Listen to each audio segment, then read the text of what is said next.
department yet to request an abatement, but understanding how the system works where the assumption being whatever comes in goes back out. In this case, it was definitely not going back out. It was running through the water softener system. We have done some calculations based on what a typical quarterly usage ought to be, and we think ought to be, and we're basically requesting an abatement on half the cubic feet that we've been billed for the last 3 quarters. Yeah. What is that? I'm trying to look at your piece here. What is it? What are you looking at for numbers? Okay, so for the last 3 quarters, we used 11,100, 16,800, and 18,400 for a total of 46,300. And we believe that the more reasonable number is 7,000 cubic feet per quarter. And so subtracting that from what the actual usage was, that's how we come up with the abatement request for 25,300 cubic feet. What's the dollar amount from water versus sewer? Honestly, I don't have that number handy in front of me. I was just thinking in terms of cubic feet, but there is some information about that. So we've paid a total of $9,789 in water bills since August of 2021, and $8,864.74 in sewage bills, excluding our quarterly water base charge and sewer charge. And so wait a second, this water softener has been going off since like 21. Yeah, that's what we learned. Yeah, we had tenants in the house until last August because we were spending most of the time not living in Cohasset. Yeah. I have a question. Where was the water going if it wasn't going into the sewer? In other words, the water softener water's running in it, but was it going in the floor, or was it going, in some other drain pipe? I don't know, honestly, where it goes. Well, it had to go into the sewer. I mean, It's going in the sewer. It's not going to go back into the water system. Right. So there had to be a drain on it of some sort, Yeah. a bypass. It's probably exactly what it was a bypass, where you had a valve on both sides, and so you could change the filter. And then if that was left open, you just got all the water going through with, which happened to go through the softener. So. Yeah, and looking at your bill, it looks as though even though you didn't highlight it, the excess started on August of 21. Yeah, so I guess we could be asking for a bigger abatement then, right? You could ask, but it would be difficult to get if it lasted that long and you've been paying the bills. Okay. And you didn't, if you imagine if you called the water department when you got the first bill and say, gee, can you go over and check? And they came over with the same speed that they usually do, you'd be all set. Everything is computerized now. So they look at something, and if they see the trend, the water department assumes that you're using it, Right.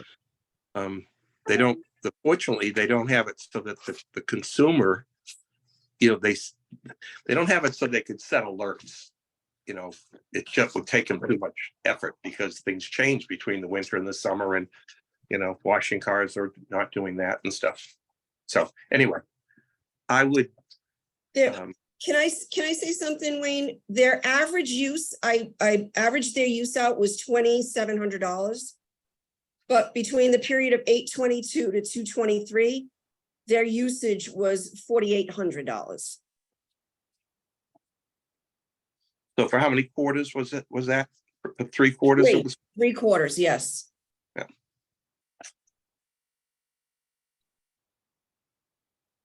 Well, I'm going to go back to Wayne's point. I mean, this has been going on for a while. I'm thinking.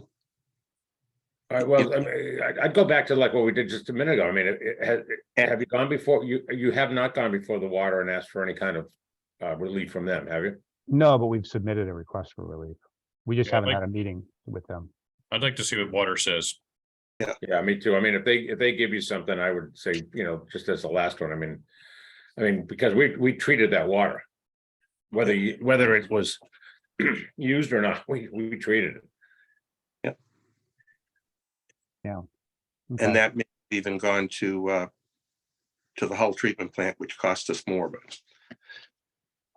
Yeah, yeah, good point. Yeah. So let's, you have it set now so that you're not using the water now, so that's good. So Mhm. if you go to the water department and basically they give you an abatement, then we will likely, match it. Because they're the ones that read the meters and put out the bills. And so we don't like to do things that cause any problems with them or extra work or anything. Okay? Okay. All right, Thank you very great. much for your time. Yeah, thank you Yep. very much for coming in anyway. Neither one of the other two abatements are here. So if I can postpone those to the next meeting. Okay, Yeah, fine with me. Okay, So we now have the Woods Hole Group. I'm not sure who's on. Oh, Hello. Nasser Brahim from Woods Hole hi, Group. how are you? Yep. I remember you guys from a couple of weeks ago. Yep. Yeah, so I'll just quickly start. So Nasser and Linnea and I and planning group, we've met a few times to go over. They're performing the resiliency study for in and around the harbor and kind of inland areas around the village and the treatment plant, and they're coming to a close on their study, and I've asked them to come to you guys to just kind of present some of the findings, which are pretty eye-opening. So with that, Nasser and Linnea can take it. Yeah, do I have screen sharing capabilities here? Yeah, and one thing I'd like to ask, if you could, when you get a moment, could you send to me the PowerPoint, the presentation that you gave me a copy of a couple of weeks ago? Sure. Yeah, I have an updated one here, but Okay, great. can send you both. Excuse me. And you could probably tell just by yesterday and today how high the water is coming on a common frequently. Yeah. Yeah, it's been a noisy winter as far as water levels go. I'm still trying to share my screen, but we can see it. Yeah, again? we're looking Yes, at Carol. your desktop, I think, Nasser. It says we're looking Sorry. at Carol's That's actually screen. not mine. Yeah. Oh, is this Carol's screen? All right. Okay, I've got it now.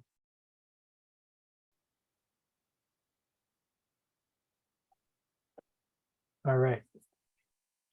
Great. So as Brian mentioned, this is part of a broader study focused on. Sorry to interrupt, Nasser. So Yep. I'm looking at a blue screen. I don't know if everyone else is. Okay. Yeah, it's still Carol's Great. screen. So Carol, Sorry. either Carol has to stop sharing, or if you go to the view options drop down, you I can think select I Nasser's shared- screen. I may have shared the wrong screen. No. No, you were sharing the right screen, Nasser. It's just that when two people are sharing screens, I'm in the view trying- options drop down at the top, you have to select the person you want to see, or so Carol can stop Carol- sharing. Those are the two options don't- we have. I don't know how to stop sharing. There's like a Like little you- red Button in the button. bottom Oh, I got it. screen. Yeah. I got it. Yep. Oh my Okay, goodness. You're Sorry. good. Okay. You guys seeing the screen now? Wow. Yeah. Great. So the project focuses again on kind of the Cohasset Cove area and James Brook watershed. The goals of the study include assessing the vulnerability of public assets, infrastructure, facilities, et cetera, to both present and future coastal flooding, including sea level rise. We're also developing a model that combines looking at rainfall-induced flooding with coastal flooding and sea level rise as well. But those results are not going to be ready for a few months here. We're developing asset-specific resiliency strategies, so particularly focused on the wastewater infrastructure. That's what we're here about. And then we'll also be developing kind of regional resiliency strategies, which focus on kind of mitigating flood risks to the broader area over the longer haul. So we're here to share the draft vulnerability assessment results as well as resiliency options that we've developed and get your feedback. Just for a little bit of background on the modeling, we're using the state standard tool for evaluating future coastal flood risks and also developing resilient coastal strategies, and that's called the Massachusetts Coast Flood Risk Model. It is a dynamic model, so it's not just kind of picking a water level and seeing what land is below that water level. It actually includes all the physical processes that affect the dynamics of flooding, both offshore and on land. And it incorporates both nor'easters and tropical storms. It includes sea level rise for future time horizons, and has a lot of different kinds of outputs that we can use for purposes like this. The model includes sort of present day results, which are kind of reflective of the period from 1999 to 2017. 2008 is the midpoint of those years. It also includes 2030, 2050, and 2070, and it incorporates a high sea level rise projection that the state developed. So this is not something that Woods Hole Group developed, but rather that the state developed. An important thing to note is just that when I say 2030, I'm talking about based on the high sea level rise projections, but the state also has intermediate projections, which we're more closely tracking currently and more aligned with kind of what the federal government thinks is the more likely scenario. So when I say 2030, that could be 2050. When I say 2050, that could be 2070. When I say 2070, that could be 2100 if sea level rise is not as bad as the high projections anticipate. So I want to just show you a few maps that show the probability of flooding in these different time horizons.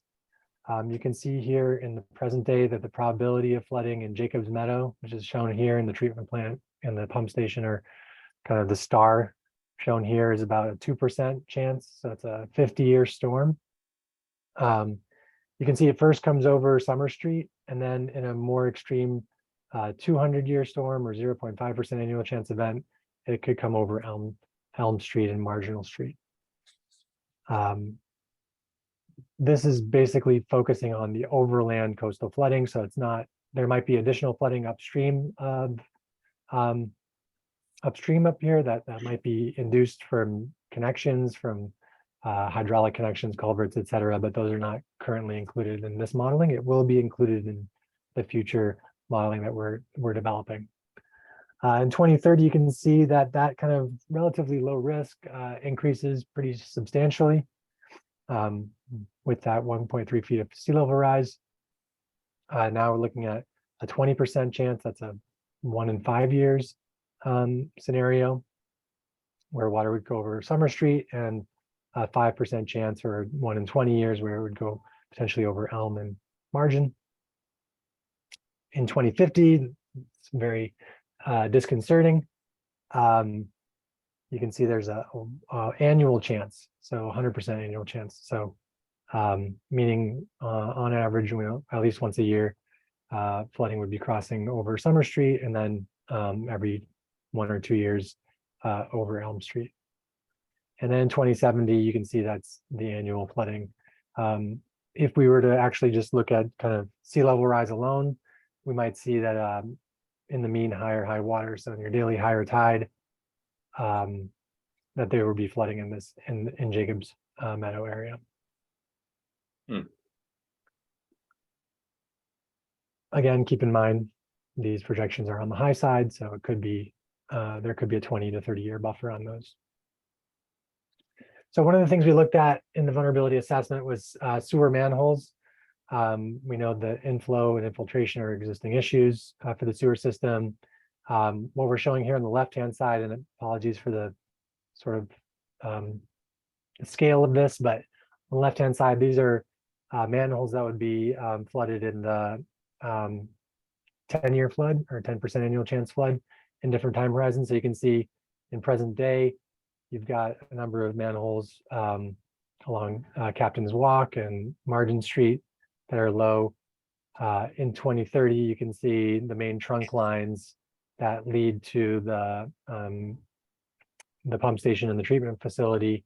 Almost all of those manholes are under, and so forth.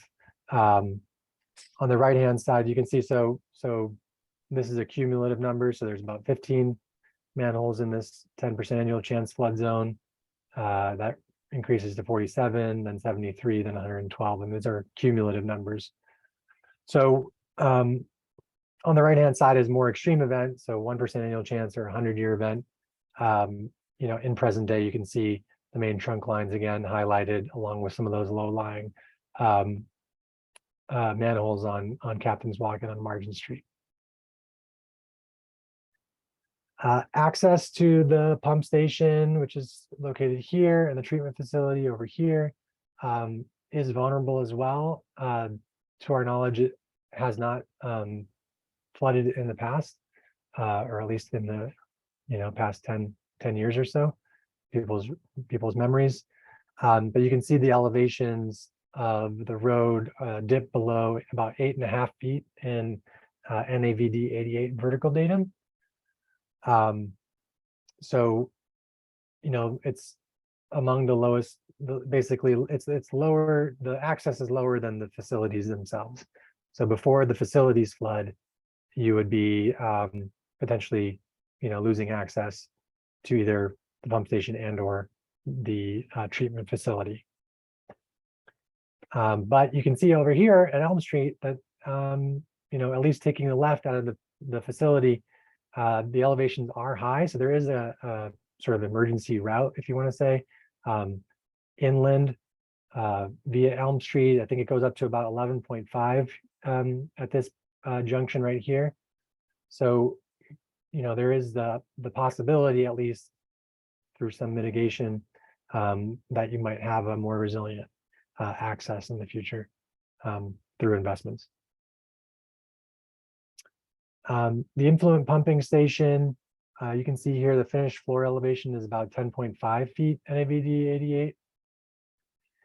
That's our critical threshold. So once water goes above that elevation, starts coming down into the dry well, into the wet well.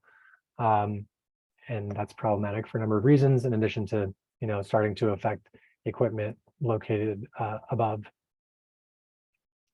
And at the treatment facility, the finished floor elevation is actually around 9.5 feet. So it's lower than, it's about a foot lower than the finished floor elevation at the pumping station. But one of the key thresholds here, and I guess, you know, as water starts rising on the floor, there's a series of permeate pumps and the compressors that could start to be impacted. But a key threshold is 10.5, which once it exceeds 10.5, water would start entering actually into the effluent pumping well. So into the well where the last place basically that sewage would go before being pumped out. So looking at kind of the probability of flooding in 2030, you can see there's a 0.2% chance or a 500-year flood, and a 500-year flood in 2030, the pumping station would be inundated. At the treatment facility, the same level of flooding would flood the effluent pumping station and also the dip tank, and also impact permeate pumps and the compressors. Those probabilities increase to about a 5% chance in 2050. Same thing over here. In a more extreme event, the aeration tanks themselves could be the anoxic tank rather, and then through the anoxic tank, the aeration tank could be affected. That's extremely significant from a criticality perspective, but again, a very rare event in 2030, or rather that's supposed to say 2050. And then in 2070, you can see here, you know, a very high probability of the pumping station being impacted. similarly very high probability of the treatment facility being impacted. So we looked at a number of different components of the facilities here, and kind of charted out, when are those impacts starting to be felt? When are those impacts more moderate versus those critical thresholds being tipped? You can see in present day, inflow and access are key vulnerabilities. There's also a transformer and switch that's sitting right in front of the influent pumping station.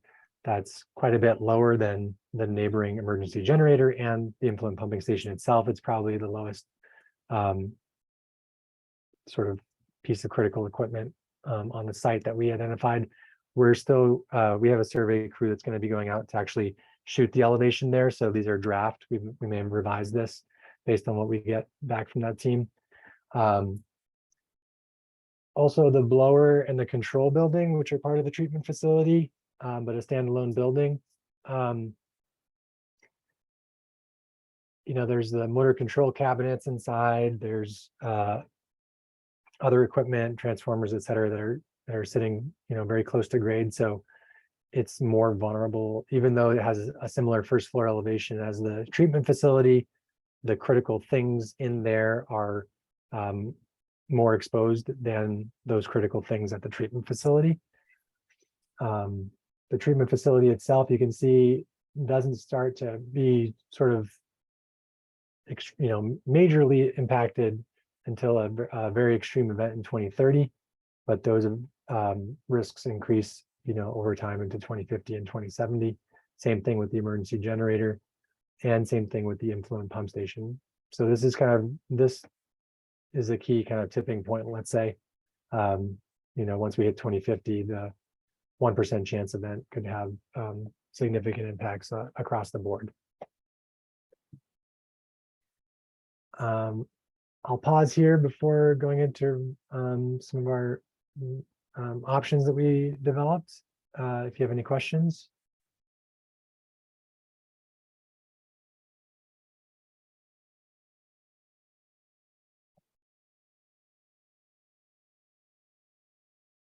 Hearing none.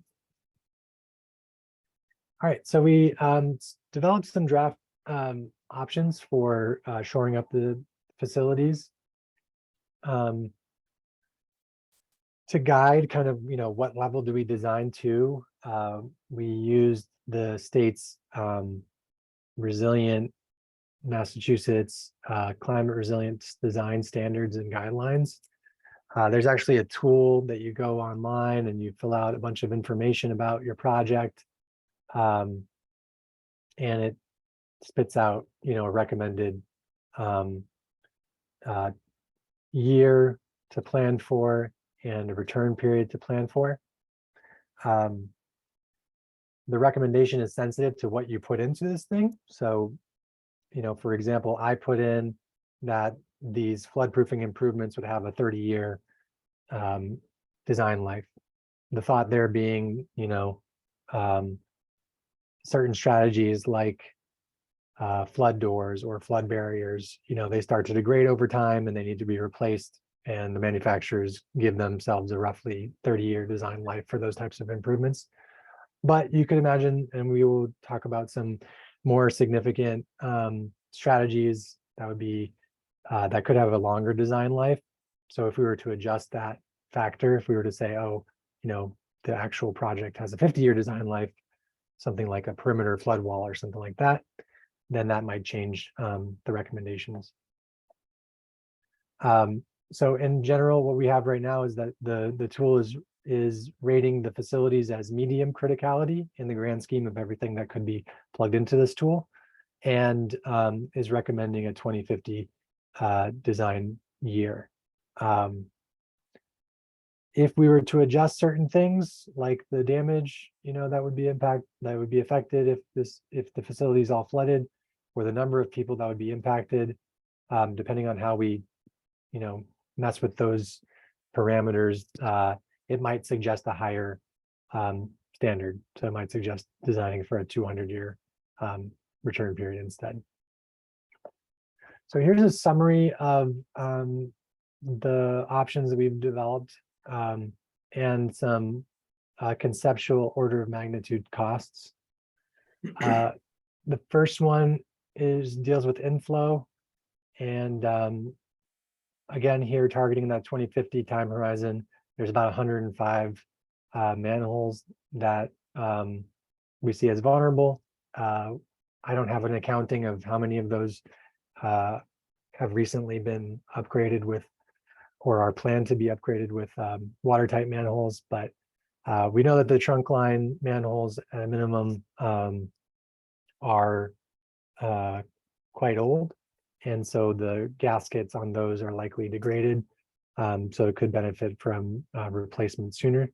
But if you were to do all 105 of those, and I should also add that these costs include markups like general conditions, 15%, insurance and bonding, profit, design contingency, and a healthy contingency on top of it all, of I think 25%, which includes some design and contingency in there. So these are these are well padded numbers. So that's to deal with inflow. For access, we're kind of limited. You can't really raise the road higher than, say, the treatment plant finished floor elevation, right? You'd be sending a bunch of stormwater into your facility. So we have kind of maxed out, we might be maxed out at being able to raise the road itself to around 9.5 feet, which doesn't meet a very high level of a very high return, doesn't help you for those very extreme events or those long-term events. An alternative to that, which really is an alternative to everything here, is to look at a site-wide perimeter flood wall, which we have very roughly estimated at about $4 million. A number of other treatment facilities and other communities in Massachusetts and New England, et cetera, have done this, have pursued this, and it may be a strategy that is needed in the long run for this site. Again, going back to kind of the asset specific strategies for the transformer and switch, the strategy there is to raise the equipment. That would involve disconnecting, demolishing the existing pad, building a new pad or platform, reinstalling the equipment. More cost efficient to do that when you're replacing it. So if there is a major upgrade, planned over the next 10, 15 years, it might be worth waiting for that if you can afford the risk of some big event happening that shuts down the plant for some period of time before that. For the blower control building, we've got sort of two different dry flood proofing options. One that involves a deployable barrier. It's probably a better solution. It would give you access to be able to get into the building if you could row your boat up to it. But you could hop over this deployable barrier, and I can show you some conceptual kind of diagrams that show what these things look like. That's about $70K, or you could install flood doors, which would not need to be deployed, so they don't require any labor. They're always working, but it's more expensive. And once water starts pushing up against those flood doors, you can't open the door, so you're kind of locked out unless you build an access hatch, say on the roof or something like that. For the treatment building, the building itself and the treatment facility, we have a strategy here to dry flood proof certain critical components. That would involve building an interior deployable flood barrier around the compressors and then putting watertight hatches on the roof of the ceiling, or the roof of the effluent pumping tank. as well as raising certain equipment like the dosing stations and things so that you can at least do some treatment during an extreme event. An alternative to that, that would just be a perimeter flood wall around the treatment facility, would include kind of a raised access to kind of reduce the, so that you could have some passive protection. And then there would be a floodgate that would need to be closed in more extreme events. That's at around $2 million. For the generator, I know this cost seems very high. The cost of replacing a generator is very high. But raising the generator, we have at about $180,000. The generator itself is already up relatively high compared to, say, the transformer and switch, which are next door, but still not high enough to meet these 2050 1% flood levels. And then the influent pumping station, which has, a lower cost, but is relatively lower risk, as we saw in the vulnerability assessment results. Similar to the blower control building, there's kind of two strategies for dry flood proofing, one involving deployable barriers, which is a lot less expensive, and one involving flood doors. I have some imagery, for these different facilities, for example, showing you kind of what does that 1% flood level look like at the blower building. Here's the example here. This is showing you what that deployable barrier scheme would look like. You kind of build these wing walls off the building, and then a deployable barrier across the opening. And there would be some conduit sealing, to prevent water from bubbling up through electrical conduits and things like that. So it's some different schematic examples of what these things look like. Here's the influent pumping station with the transformer and switch over here and the generator over here. Let's skip through that. Similar type of scenario here with the flood doors and deployables. And here's the treatment facility at that 1% flood level. And a diagram that you probably can't look at very easily on your computers. So that's what we came to share with you, and look for your thoughts, reactions, questions, concerns. Looks wonderful. We're gonna be underwater soon, huh? Well, in 2070, we will be.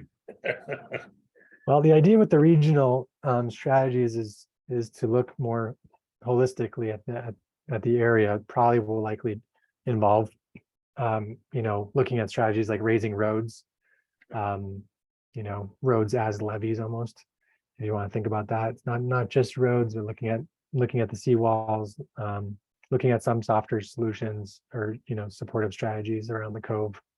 But yeah, you do need elevation, to create a perimeter barrier for the village and the facilities in Jacobs Meadow and the surrounding areas. So option one equals $990,000. Option two is 6.8 million. And the study is I wouldn't say based- that. I this is- wouldn't say that. So if you want to do if there's one option two for everything, it would be that 4.2 million, right? So that would be basically building a sheet pile flood wall from Elm Street, on both sides of the access road, around the effluent pumping station, around the treatment plant, and connecting. So you'd have, a flood wall around the whole facility. So 4.2 could be a standalone number if you wanted to compare it to other strategies, but you want to maybe add in the watertight manholes. So maybe it's more like, 5. Yeah, so this is all based on the probability of a 100-year storm. This whole study. Well, we looked at all these different probabilities, not just that, but the resiliency strategies themselves, we have to kind of set a target. Like, what are we looking to, what level of risk are we looking to mitigate? And we're going by the state recommendation, which is the 1%, the 100-year flood in 2050, which again could be 2070 if sea level rises slower. Is the state looking at this from a financial standpoint to assist towns with funding or any of that? Yeah, the state is, the federal government is. There's a lot of funding through IIJA and others. There was funding through ARPA as well, the American Rescue Plan Act, that specifically went into the Clean Water Revolving Funds. There's this project itself is being funded by a state grant. Coastal Zone Management has funded things like raising emergency generators at pump stations before in other communities, like in Edgartown. They've also funded conceptual designs or more advanced designs for water treatment facility protections in Gloucester and Newburyport. So the CZM is supporting critical infrastructure protection with resiliency in mind. And then there's a separate funding program called MVP, which is also focused on climate resilience that could also be sought for this type of project. So those are just three, potential funding sources that the state is using to invest in wastewater resilience.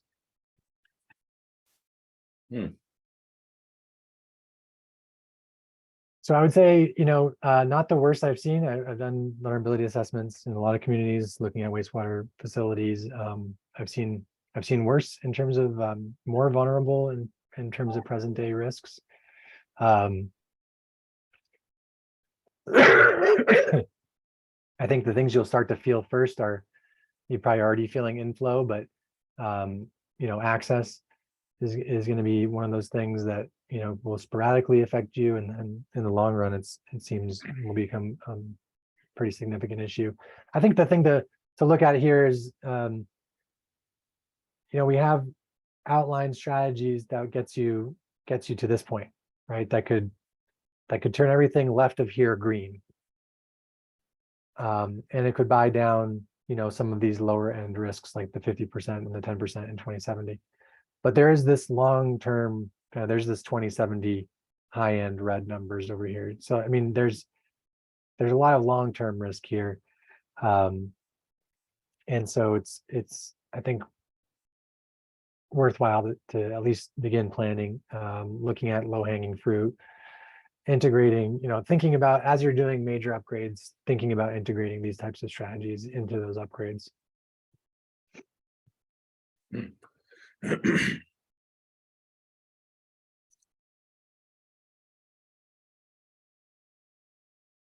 I would just say that the presentation is great because it just it kind of outlines what we need to hit first. Some of the eye-opening things is the vulnerable sewer manholes.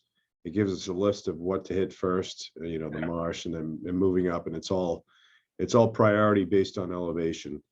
And one other eye-opening thing on the first couple of slides, I think, was just the flow coming across Summer Street. Just in my mind's eye, I was thinking the Tide Gate border street. So, an infrastructure or maybe a little seawall at Black Horse Lane before, to limit that inflow from the Gulf side. I think it'd be a worthwhile thing to look at. If we can hit some strategies outside of the treatment plant, like along the harbor, and try to prevent water from getting in, that might be a cost-effective solution. Yeah, that's one of the things that we'll be looking at, certainly. Yeah, I mean, tremendous amount of information. It's a lot to think about. I mean, it's scary and informative at the same time.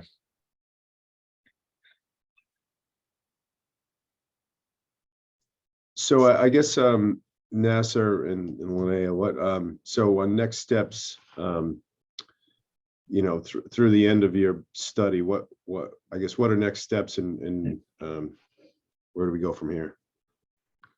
Yeah, I think so. This is just part of kind of the vulnerability assessment that we're doing. one of the next steps is to prepare for a public meeting where we would look not just at these wastewater vulnerabilities, we would share the wastewater information, but in a more, condensed format.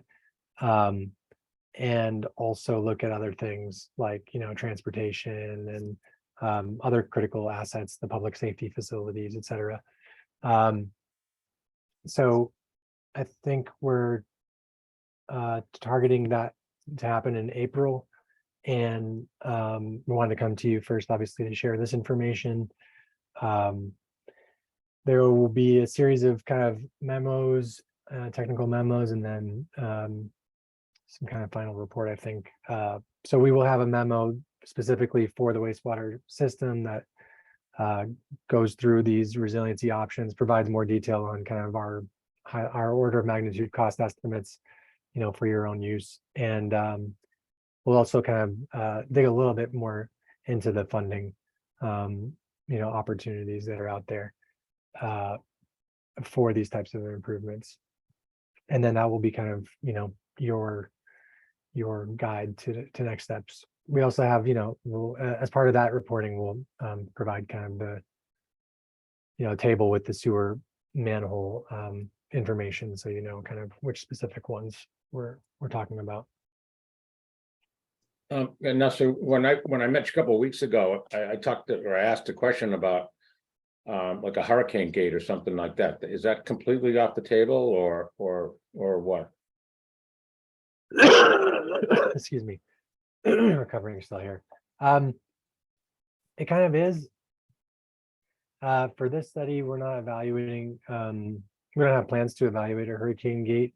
I think the concept being, okay, if you were to connect from a high point over here to a high point over here and have a gate, that you would operate in the middle so that you could have navigation, and you just kind of close that gate in advance of a big storm surge event. You could protect, all this, all the things, not just here, but also in the Gulf and in Situate from those impacts. So does your study give us a timeline of the event? So is this event last, 24 hours? Does it last 5 days? Does it last 3 weeks? What is the impact timeline? And then what is a recovery timeline?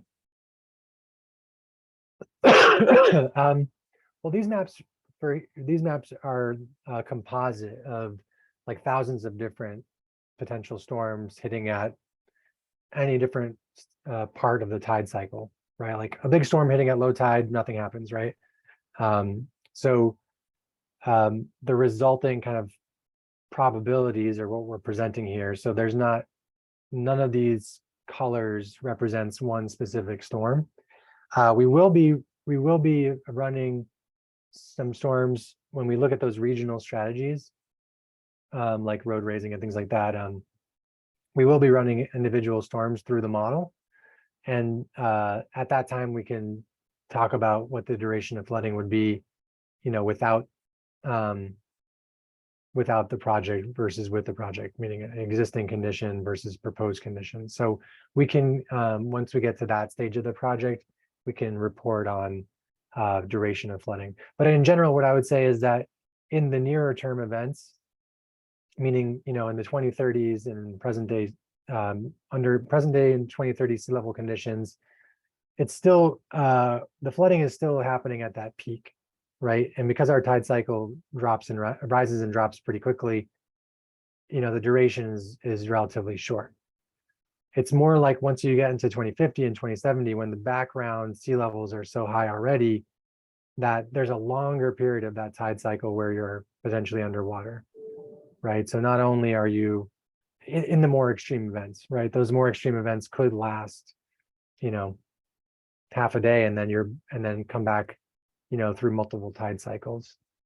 So I would say it is a function of that time. So in the nearer term, we don't expect kind of, these things like you have in the Gulf or something where, something sits around, a hurricane sits around for a couple of days and, or for multiple tide cycles and causes, 2 or 3 or 4 tide cycles of flooding.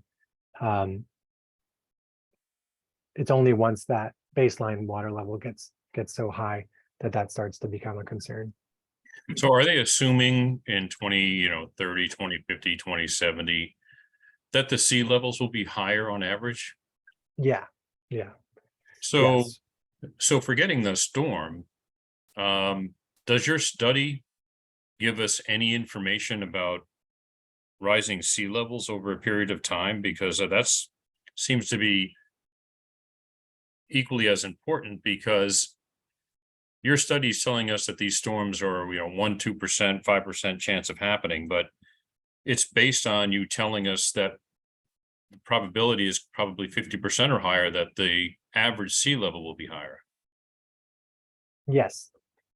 So right now we're below sea level, but if you're telling us that the probability of the sea level being higher, that's probably more concerning to me than a 1 or 2% chance of a storm hitting. Yeah, sea level has been rising. You can see here the baseline. The observed data is the little black marks here. So we're still kind of below those high projections, but things can change. Like, sea level doesn't just rise linearly, right? It doesn't just follow this nice clean curve. There's dips and troughs, rather peaks and valleys. So it could be that in 2030 we have a spike, in sea levels that brings us up to that level. What I would say is that we have future tidal datum. So we have, what is based on these numbers. So we've run sea level dynamically in the model, and we have projected tidal datum. What's mean lower low water, mean low water, mean tide level, mean high water, mean high water in 2030, 2050, and 2070, consistent with what we're showing here. So we have those numbers. And one of the things I had talked to Brian about, which is about from the wastewater perspective, is how that might affect the hydraulics of the station, that in the future you might need more significant effluent pumping capacity to be able to push out against those tides, those higher water levels, in addition to during bigger storms as well. So that's from the wastewater perspective. But just from the general community perspective, yeah, once you get to 2070, mean high water is above 9 feet NAVD 88, which means a lot of areas that are low lying, that are filled tidelands and things like that are going to be are projected to be inundated twice daily, right? So if nothing is done, and that's the big if. So I would just say, at least my biggest takeoff from this is, it maps out the vulnerability for the sewer wastewater treatment system and collection system just based on elevation. If we plan for the worst, the blue line we're looking at, obviously we're hoping for the best, the green or lower, but if we plan for the blue, taking off, the low hanging fruit and moving our way up, I think it's a good roadmap. And I'll also say that, the list of everything in the plant, you lose one of those systems, you lose treatment. So it's one of those systems, you've lost the ship. So it's, you can't have the blowers or not have the blowers and still have treatment. You can't inundate, the plant with inflow and still have treatment. So Is a system. Yep.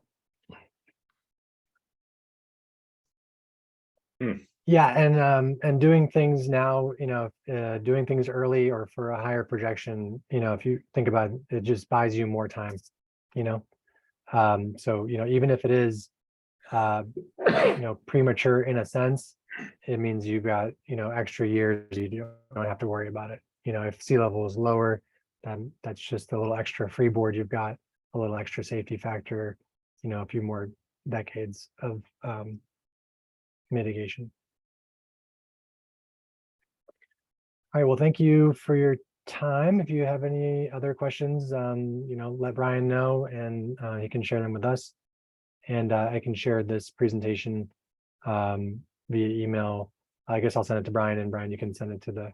So we do to the need it members. because it's a public meeting, so any Yep. presentations have to be attached to our minutes. You got it. Great. Thanks, Nasser. Thanks, Linnea. Thank you. Yeah, thank you very much. Thank you. A tremendous amount of work. Thank you.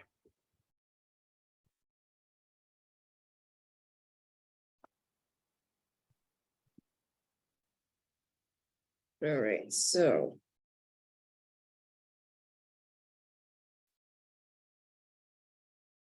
Brian,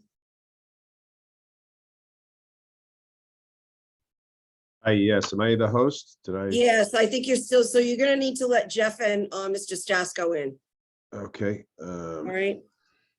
Sorry, If next on the agenda is the Elm Street update and then CJC. yeah, I don't think we have anybody on from Elm Street. not yet. So can you walk me through where the waiting room is? Because I'm looking If you go into participants Yep. at the bottom of the screen and then click on attendees on the right, Okay. Yeah, I have Jeff DeLisi and Mr. yeah, Stash. if you put your mouse over them, it usually gives you a button on the right to make them a panelist. Okay. Jeff's promoting to panelist. Okay.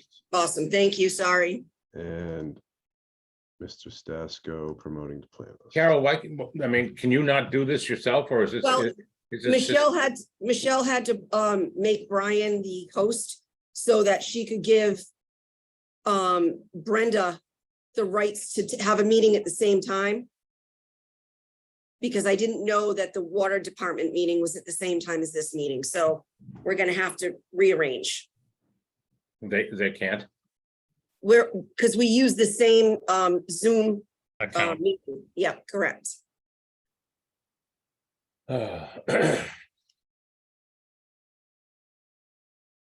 All right, Okay, so it looks like Elm Street is the next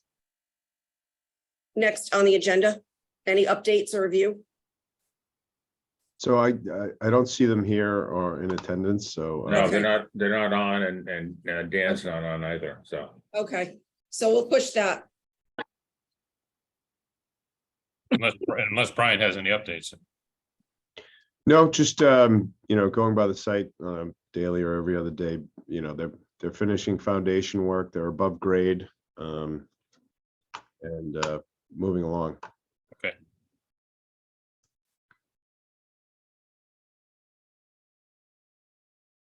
And next up is CJC update. Yeah, and I know that we got a comment from Attorney DeLisi, and I haven't had a chance to read it yet, but Paul, you went through it, right? I did.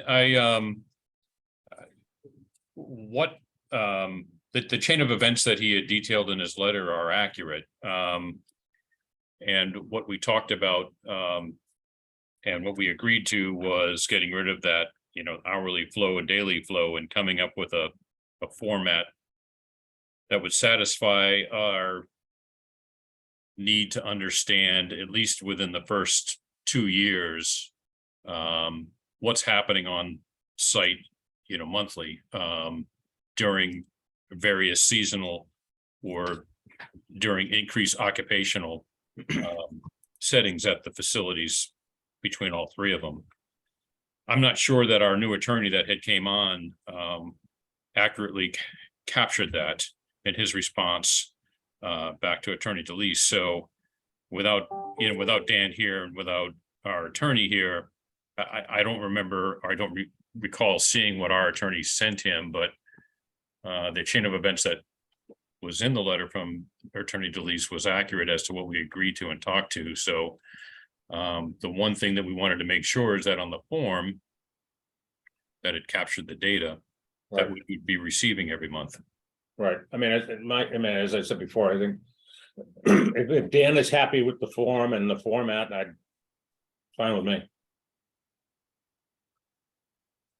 Yeah, the only thing I would have, Jeff DeLisi here, the only thing I would add to that is that I have not received any communication from the board's attorney.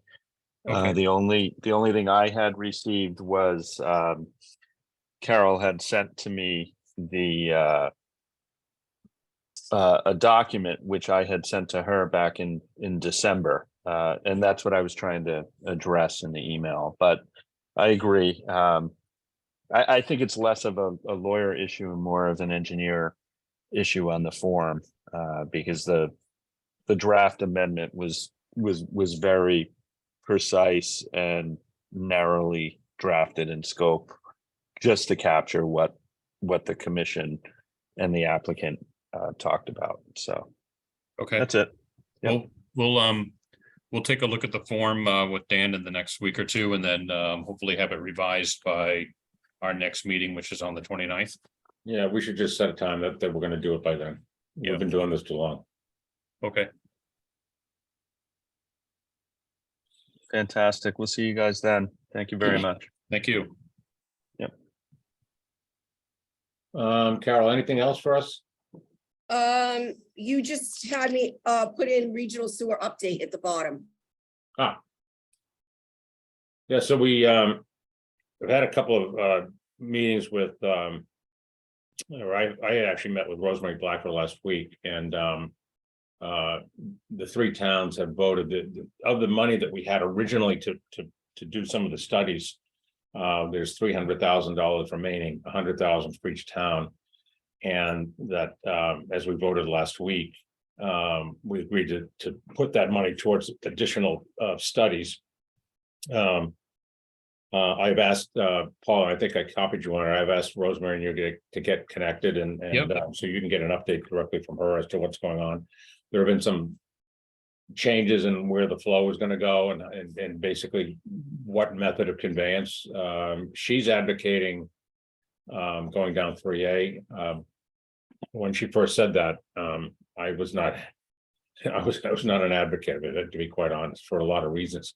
One of them being overdevelopment and people taking advantage of it, and even even maybe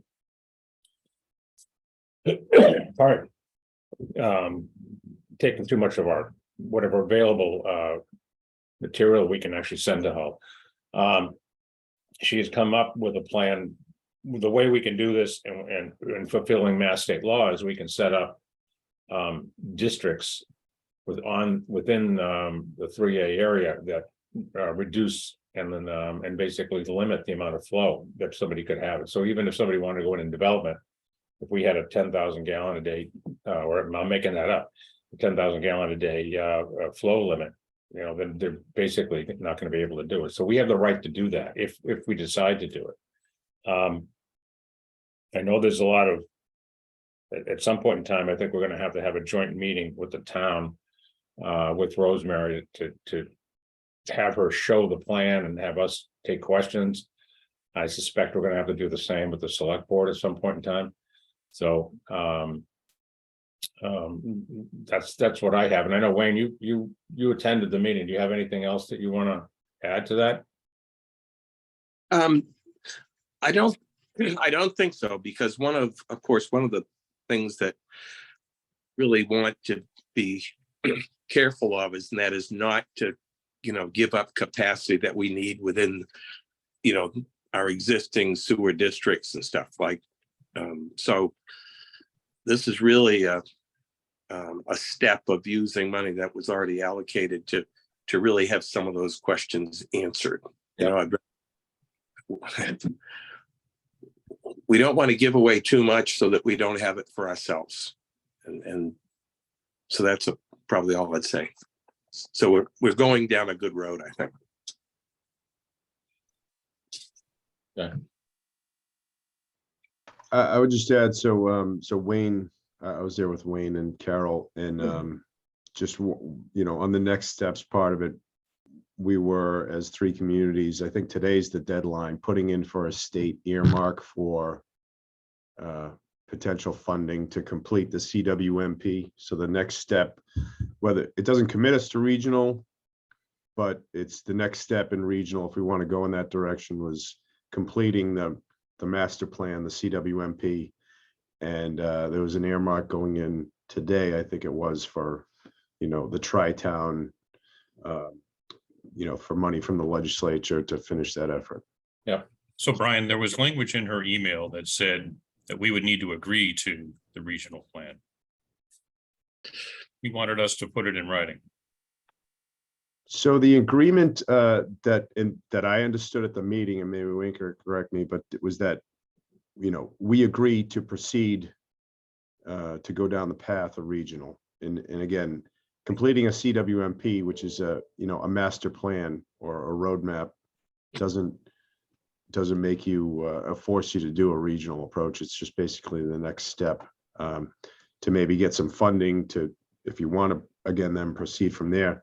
But ultimately, our agreement to do a regional will have to go to town meeting, and there'll be a lot more public discussion and public input. Yeah, I'd like to see our draft language that states what you said, with that it doesn't commit us to having to be in a regional system. I thought She told me that directly, Paul. She said, this is basically the next step in the process rather than us getting into it. We can bag out of this anytime we want to. The email that Chris sent to her said exactly that. Yeah. And this is important because it's at least a 70% grant to have this work done. And so it really is gonna look at everything we have today and give us more information on what we can do. Which the way I see it is it's equivalent to our master plan, right? With that, our master planning group has done for the town. I think Yeah, it's basically that. We're just setting up sort of the foundation that if we want to do it, we can. If we don't want to do it, then, if it doesn't make sense.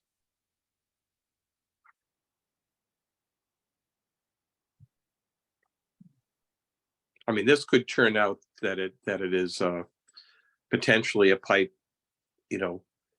going through Cohasset just for Situate, that in fact wouldn't even go to our plant.